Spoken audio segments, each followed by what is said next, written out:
કુદરતી રીતે ભીમાના મોંમાંથી પણ એ જ શબ્દો નીકળ્યા. તો આમ ઊભા ઊભા જુઓ છો શું? કોઈ વાસ પણ નહીં નાખ્યો? મીન્સ કે તમારી કાયરતાને કારણે તમારી આગલી પેઢી શ્રાદ્ધમાં તમારા નામનું કોઈ દાનપૂન નહીં કરે. ડરપોકને કોણ યાદ કરે? ભીમાનો તો રૂવાડે રૂવાડો ઊભો થઈ ગયો હતો અને પત્નીને સંબોધીને કહ્યું, મારી સાંગ લાવ. સાંગ એટલે લાંબો ભાલા જેવો હથિયાર, જેનો ઉપયોગ જૂના સમયમાં યુદ્ધ માટે થતો. સાંગ દઈ આહિરાણી પાછી વળી અને પોતે સાંભેલું લીધું. બીજી બધી આહિરાણીઓને હાકલ કરી. ઘરે ઘરમાંથી આહિરની વહુ દીકરીઓ હાથો સાંભેલા જે હાથમાં આવ્યું તે લઈને નીકળી પડી. આગળ ભીમો પોતે ઘોડી ઉપર અને બીજા બધા દોડતા તેની પાછળ ચાલ્યા આવે છે. ભીમો એકલો છે, પણ એકે હજારા જેવો દેખાતો હતો.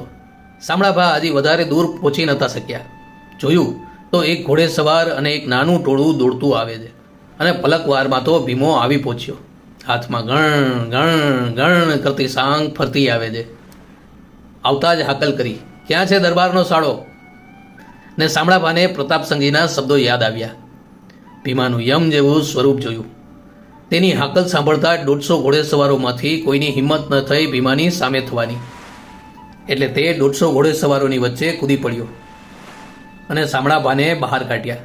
સાંગ ફેરવતો ફેરવતો ભીમો બોલ્યો, જો મારું ને તો આટલી વાર લાગશે, પણ તેનાથી કંઈ ફાયદો નહીં થાય દરબાર. મને અને ભાવનગરને બંનેને ખોટ બેસશે. તું પાલીતાણાના કુંવરનો મામો થા, પણ એમને જવા દઉં તો વરી પાછો કાંઈ કટકચાળો કરીશ.